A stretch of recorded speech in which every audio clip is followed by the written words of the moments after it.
They called her a servant. She called it a war. The trenches smelled of copper and rot, and Sonia had long stopped noticing either. She moved through the forward aid station the way she moved through most things. Quickly, with her hands doing the thinking while her mind went somewhere quieter.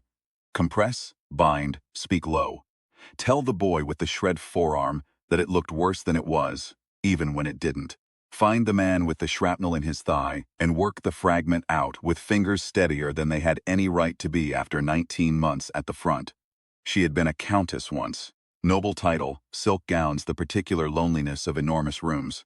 Then the war came, and she had folded all of that away, like a letter she no longer needed to reread, and now she was just Sonia, the one with the cold hands and the steady eyes, who somehow kept people breathing when all the evidence suggested they shouldn't. It was near dusk when the runner came. He was young, maybe 17, with a particular blankness of someone who had been sprinting through shelled ground and hadn't yet allowed his face to catch up with his body. He handed her a sealed envelope without speaking. She recognized the wax emblem before she broke it. Government seal. The kind that didn't ask, it assigned. She read it twice. Then she folded it precisely and tucked it into her coat. The boy was still watching her. She handed him a strip of field bread from her kit and told him to sit down before he fell down. He obeyed. She looked out across the gray-torn landscape, craters filling with November rain, a stand of trees that had been reduced to black vertical strokes against the sky, a horse standing motionless in a field for reasons she preferred not to examine, and she thought about what the letter had told her. An American scientist. A device that used focused X-ray radiation as a directed energy weapon. The preliminary tests had apparently reduced a hillside of reinforced concrete to rubble in 4 seconds. The inventor, one guy Longstreet of Michigan, had grown tired of his government's hesitation and placed the weapons plans on the open market. The highest bidder, the letter said, was almost certainly Baron Rogniat, cultural attaché, which was the polite fiction they gave men who did the kind of work barons like Rogniat did. He had 6 days. If he acquired those plans, the letter estimated 8 months before the device was operational. After that, it said, in the bloodless language of intelligence memoranda, outcomes became difficult to model. Sonia thought about the boy with the shredded forearm. She thought about his face when she told him it looked worse than it was. She picked up her kit and walked toward the supply road.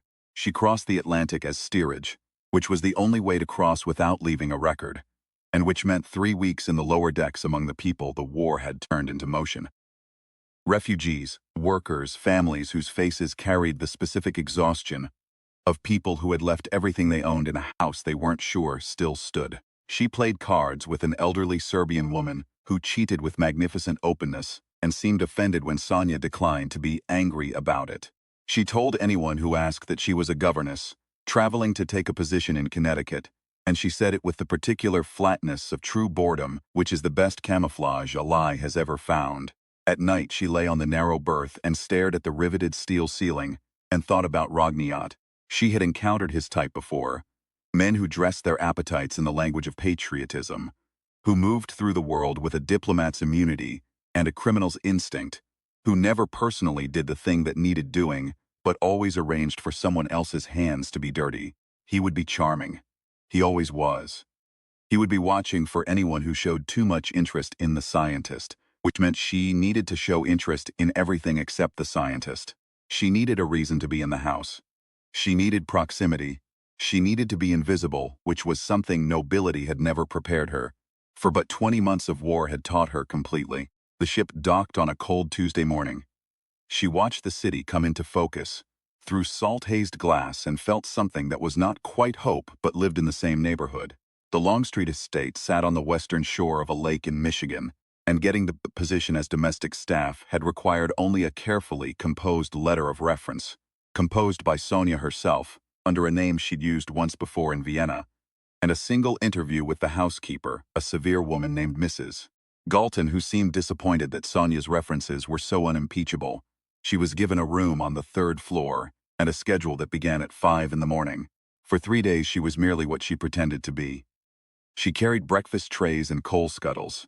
She aired linens and stood in the correct posture when she was spoken to, which was the particular invisible posture that domestic staff perfected, and which she had last observed from the other side of the equation, in enormous rooms, as a girl who hadn't understood what she was watching. She cleaned rooms she wasn't curious about and showed studied incuriosity about the ones she was. She learned the house's rhythms the way a field surgeon learned a patient's vital signs. Not all at once, but through accumulated quiet attention, until the anomalies announced themselves. The laboratory was in the East Wing. Longstreet went there after dinner and did not emerge until past midnight. She could hear through the stone walls the occasional deep hum of equipment she couldn't identify by name, but could recognize by the way it vibrated in the back teeth. The Baron's representative, a man named Vecker, thin and watchful, and too well dressed for a country house visit, had arrived on Thursday and been installed in the East Guest Suite. And from the moment he arrived, the atmosphere in the house changed in ways that only Sonia seemed to notice. Galton became more deferential, the footman moved a fraction faster, and Longstreet himself, whom Sonia had catalogued as a genuine eccentric, distracted kind in an absent way, the sort of man who apologized to furniture he'd bumped into, became subtly wary. Not afraid, but measuring. She understood measuring. She'd been doing it herself for 4 days. On the 5th evening, she was carrying a tray through the east corridor when she heard Vecker speaking in a low voice to someone she couldn't see around the corner. She slowed without pausing, a trick that required the specific combination of physical control and atmospheric confidence she'd developed over 19 months of not dying in places that were actively trying to kill her. She heard the name Rogniat. She heard the phrase, "by the weekend." She heard Vecker say something in a language that wasn't English and then switch back, and the word he used when he switched back was eliminate. She turned the corner at the same pace she'd been walking and let nothing on her face. She had 4 days. The problem with Longstreet was that he was not stupid.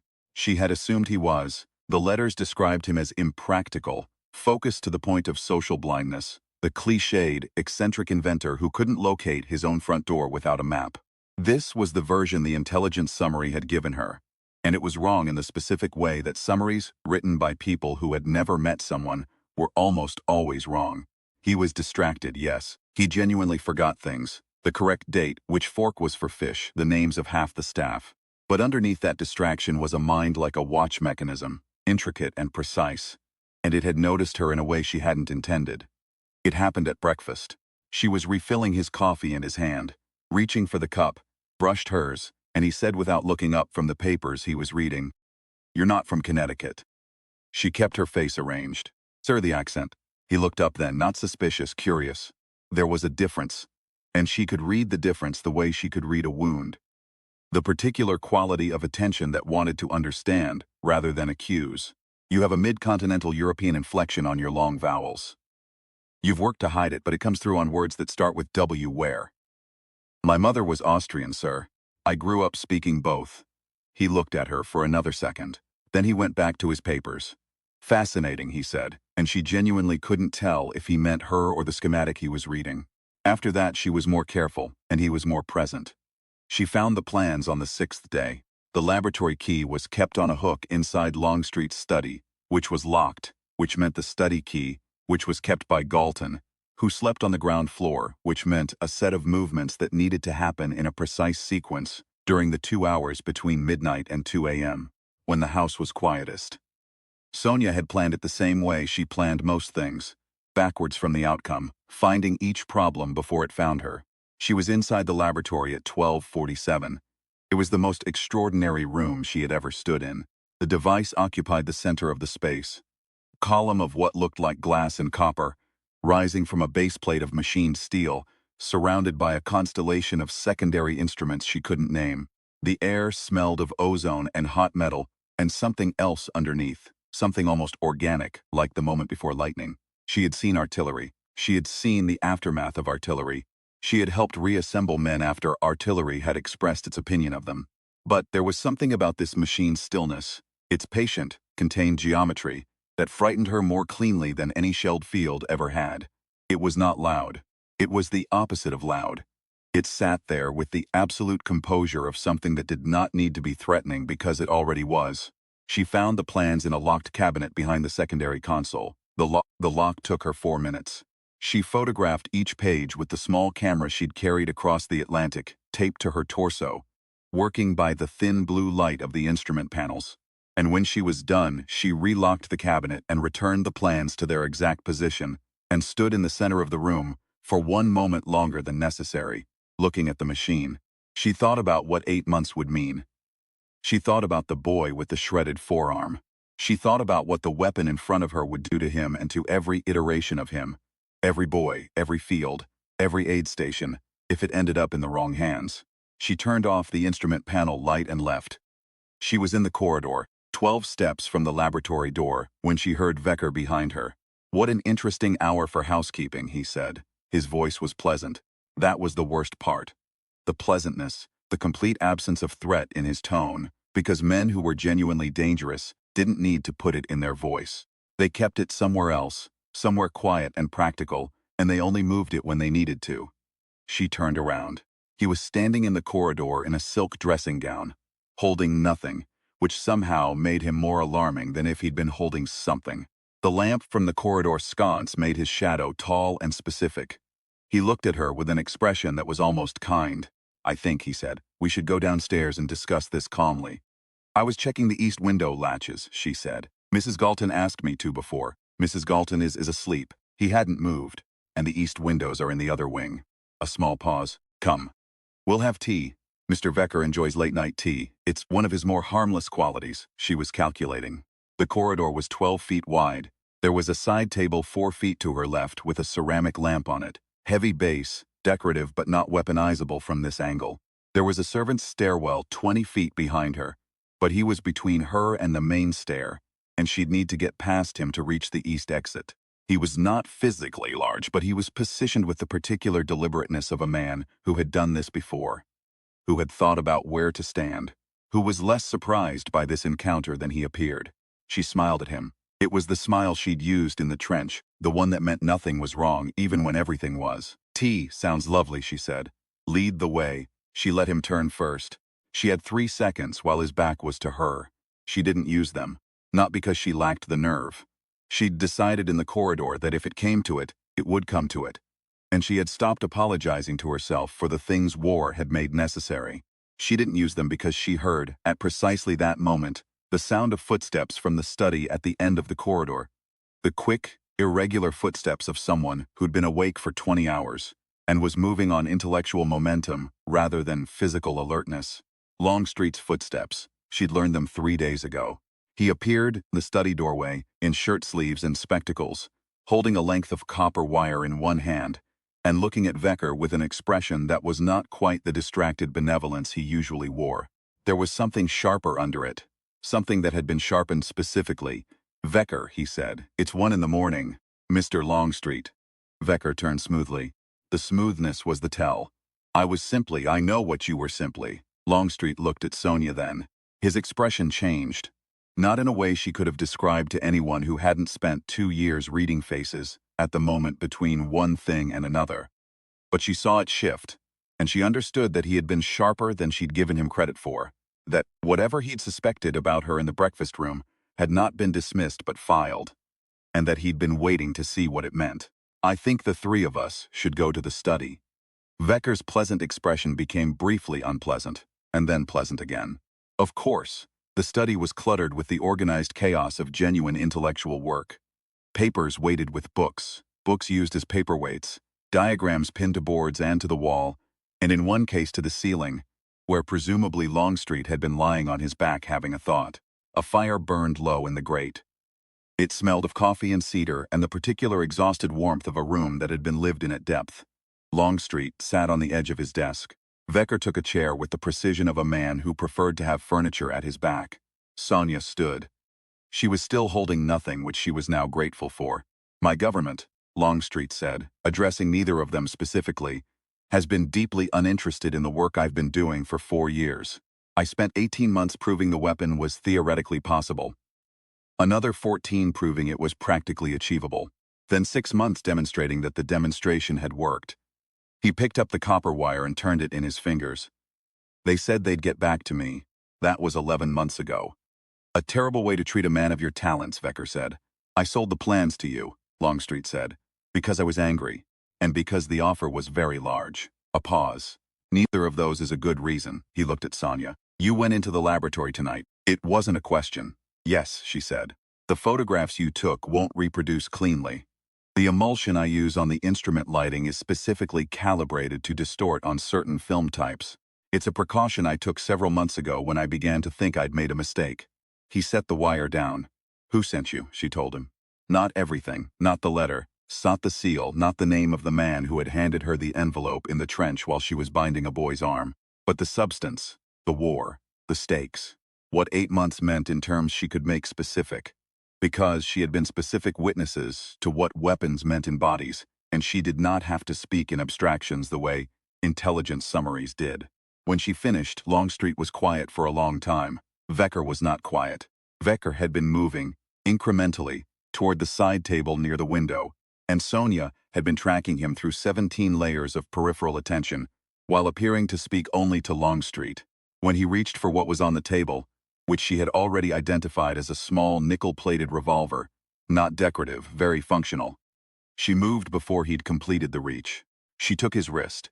She applied the specific leverage she'd learned in a corridor in Vienna 2 years before the war from a man who'd had occasion to teach her. The revolver hit the floorboards. Vecker made a sound that was more surprise than pain, and then tried to stand, and she applied the second thing the man in Vienna had taught her, which was simpler and worked faster. Vecker sat back down. He remained sitting. Longstreet looked at this sequence of events with an expression that was somewhere between scientific interest and straightforward astonishment. "You're not a governess," he said. "No," she agreed, "or a countess." "A half-beat, are you a countess?" "Yes, actually." He said, which was his version of a full paragraph. They tied Vecker to the study chair with the copper wire from Longstreet's desk, which had a neat circularity to it that Sonia appreciated. He was contained but unhurt, and his expression had settled into the particular stillness of a man recalculating from the beginning, which meant he was dangerous in the specific way that patient men were dangerous, and they would need to move quickly. Baron Rogniat, Longstreet informed her, was arriving Saturday morning. It was now Friday. He'd been corresponding with Rogniat under the impression that the sale was simply a matter of government-to-government commerce, the kind of transaction that happened in the neutral gray space between nations. He had understood, this morning, going through correspondence he'd been putting off reading, that it was not that Rogniat intended to acquire the weapon and then ensure no other nation could pursue the same research, which meant ensuring Longstreet himself was no longer in a position to pursue it. The eliminations Vecker had discussed in the East Corridor were not metaphorical. "I assumed," Longstreet said, with the particular mild self-recrimination of a man who prided himself on not being naive and had been naive, that being an inventor rather than a soldier kept me outside of this kind of thing. "Nothing is outside of this kind of thing right now," Sonia said. "That's the whole problem." He nodded slowly. He was quiet again, the thinking quiet, not the avoidant kind. She was beginning to understand his silences the way she'd learned the house's rhythms, as specific rather than general. "The plans they want," he said finally. "The ones in the laboratory. There are 2 copies." She waited. "The ones in the cabinet," he said, "are the operational schematics. The ones that would allow someone to build the device as it currently exists." He looked at the fire. "There's a second set in my own shorthand, which encode a modification that would make any version built from the first set non-functional. A small error, invisible unless you already know it's there, that would cause the focusing apparatus to misalign under operational conditions." He paused. "I designed it 3 months ago. I haven't told anyone. I made it because I decided I wasn't comfortable with the original plans being the only copy in existence." Sonia looked at him. "You built a sabotage mechanism into your own invention," she said. "I built in the option," he said. "I didn't know when I'd need it." He looked at her steadily. "I think I need it now." They worked through the night. Longstreet at his desk, rewriting, encoding the modification into the clean copies she would carry out, while Sonia kept watch from the corridor window that faced the lake road where Rogniat's car would come from. Vecker sat in the copper wire and stared at the middle distance, and occasionally made remarks that neither of them acknowledged. The fire burned lower. The house was very quiet in the particular way that houses were quiet at 4 in the morning, the way Sonia had come to think of as the listening quiet, as if the building itself was paying attention. She had a moment standing at the window with the lake going from black to dark gray in the earliest minutes of dawn, when she thought about what she had been and what she had become. The girl in the enormous rooms, the woman in the trench, the servant who was not a servant, in a house that was not safe, in a country that was not her own, holding watch over a man rewriting the schematics of a weapon that could end a war or extend one depending entirely on whose hands it ended up in. She thought about the Serbian woman on the ship who cheated at cards without shame. She thought about the runner with the blank face who'd handed her the envelope. She thought about the specific moral arithmetic of this moment, not the grand narrative of nations, not the abstraction of history, but the precise calculation of what the thing in the East Wing laboratory could do to the specific boys in the specific trenches if she failed tonight. She was not afraid of failing. She was afraid of the cost of it. Those were different things. At 5:20, she saw the headlights on the lake road. "He's early," Longstreet said. "He's cautious," she said. Early is what cautious looks like on a man who suspects something has changed. Longstreet looked at the papers in his hand, the modified schematics, encoded in his own notation, the sabotage written in with the same ink as the genuine science, invisible to anyone who didn't already know it was there. He folded them with a precision that suggested he'd thought about this moment and how to move through it. "What we do," Sonia said, "is this," she told him. He listened. He didn't interrupt, which she'd come to understand was his version of attention. The complete focus of a mind that processed information like a machine, fully, without spillage. When she finished, he was quiet for exactly 3 seconds. "That will work," he said. "If he doesn't arrive with more men than expected. He won't. He'll have 2 at most. He's a diplomat, which means he thinks about appearances even when he's doing something he'd rather not appear to be doing. 1 car, driver, himself, and 1 other. How do you know that?" She thought about 19 months. About the things war had made her precise about. "I've spent 2 years reading the difference between what men intend and what they do," she said. "You get good at it." He looked at her. The dawn light was coming through the study window now, thin and cold, and it caught the lenses of his spectacles and made it briefly impossible to read his eyes, and she thought, "He is a better man than I expected him to be." Not in spite of the naive calculation he'd made, but partly because of what he'd done when he recognized it. "Ready?" she said. "No," he said. "Let's go." Rogniat arrived at 5:43 with 2 men in a car, exactly as she'd predicted.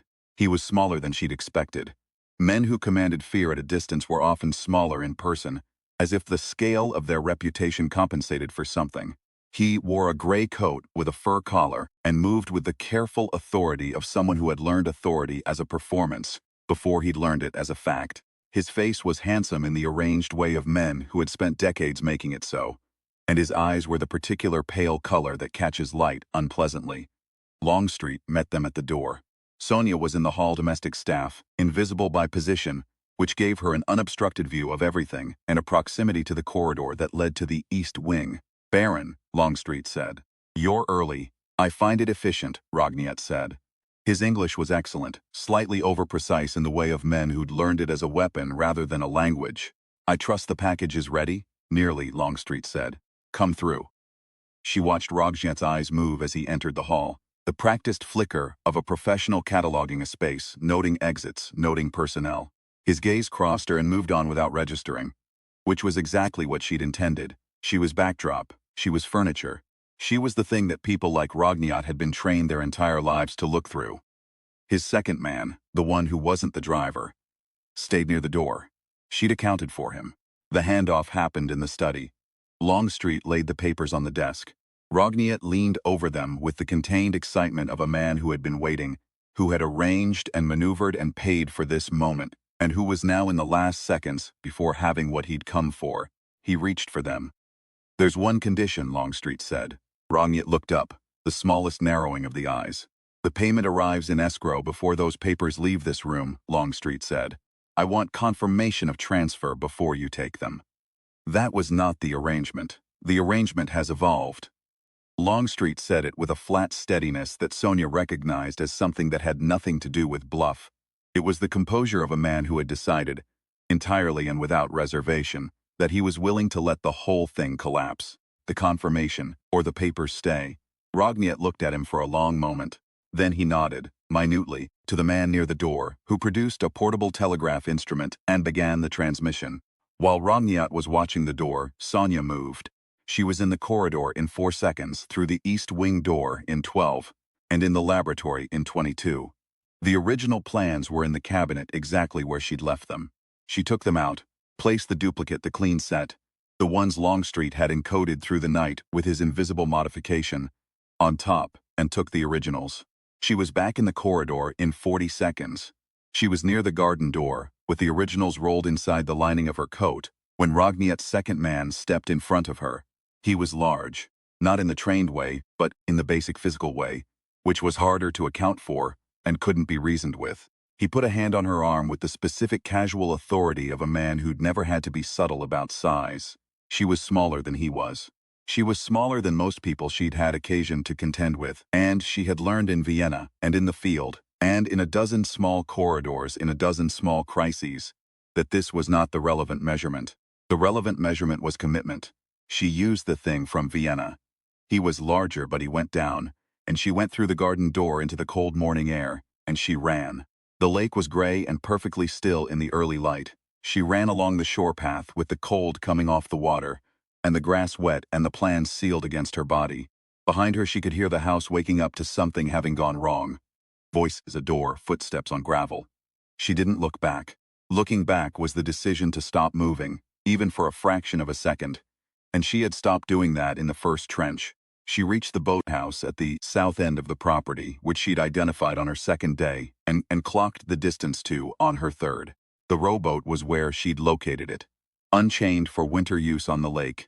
And she pushed off and started rowing with the clean economy of someone who'd rowed not for pleasure but for the specific purpose of covering distance, quickly and silently.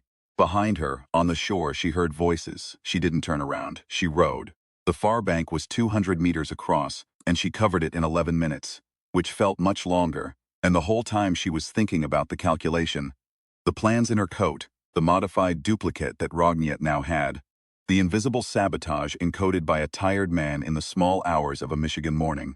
Rogniet would take the papers to his technical people. They would attempt to build the device. The device would fail to function. The flaw was small enough and buried deeply enough in Longstreet's personal notation that they would likely spend months assuming the failure was in their construction rather than the plans themselves. And by that time the war would have turned on the hinges that wars turned on the ground, in the mud, in the specific bodies of specific people, and the weapon would be irrelevant. It wasn't certain. Nothing was certain. She had been in enough situations to understand that certainty was a word people used when they were far enough from the event that the details had blurred into narrative. From inside the event, there was only the next thing, and the next thing after that. She reached the far bank.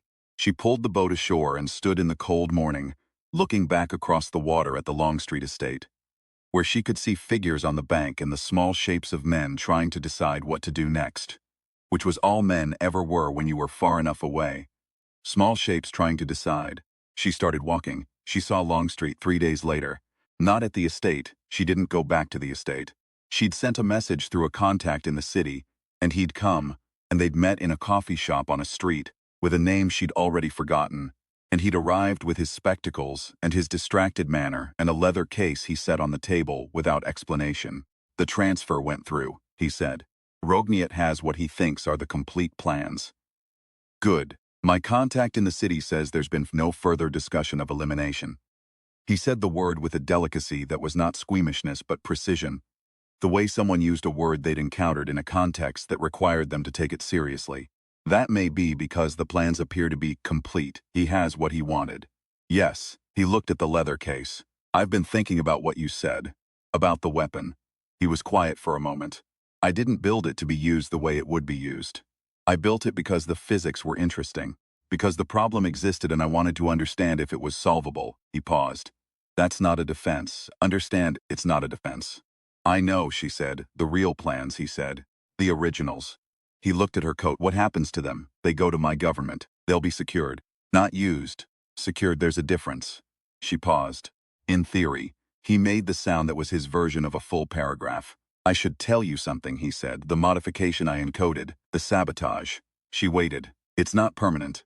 A trained physicist, working from the modified plans, could eventually identify the discrepancy. It would take time, 6 months, possibly a year, but it's findable. He looked at her steadily. I wanted to be honest about that. I didn't want to represent it as a permanent solution. Nothing in this war is a permanent solution, she said. No, a pause. But some things buy time, and time buys other things. Yes, she said. That's exactly right.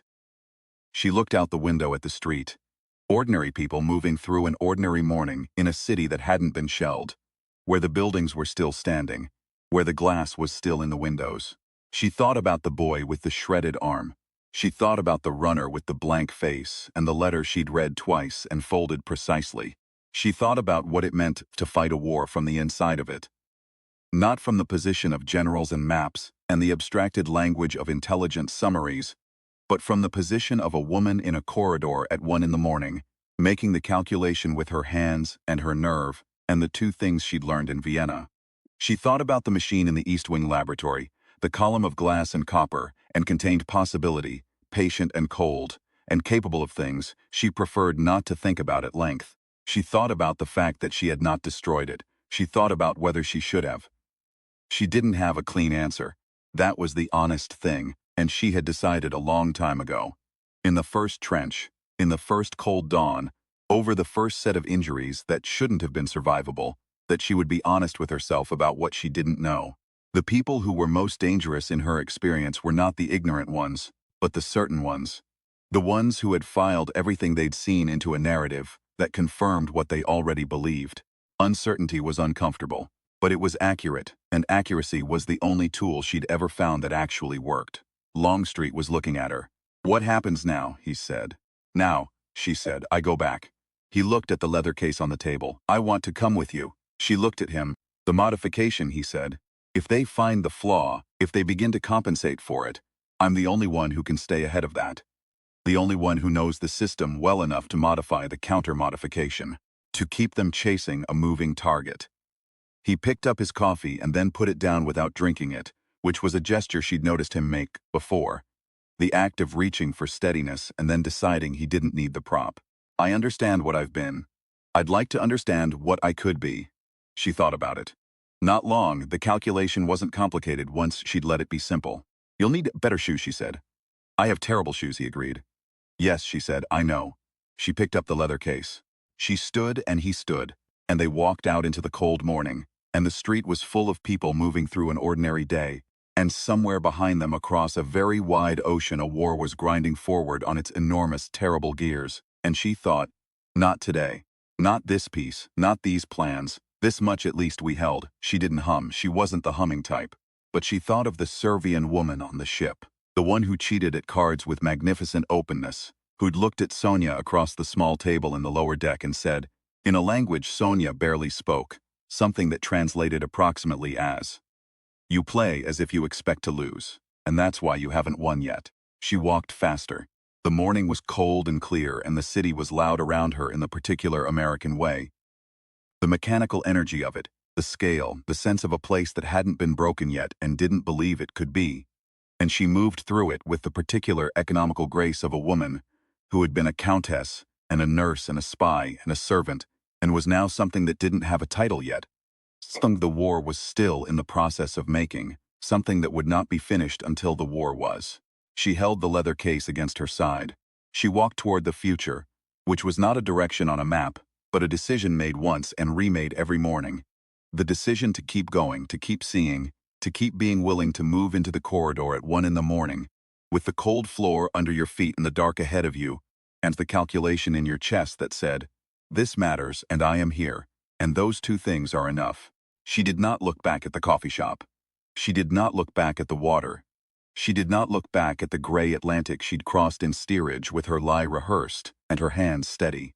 She went forward. That was the whole trick. It was the only trick. It was specifically, irreducibly human. The ability to keep walking into the thing that was trying to stop you. Not because you were without fear, but because the fear didn't change the math. The war was still happening. She was still in it. That was enough.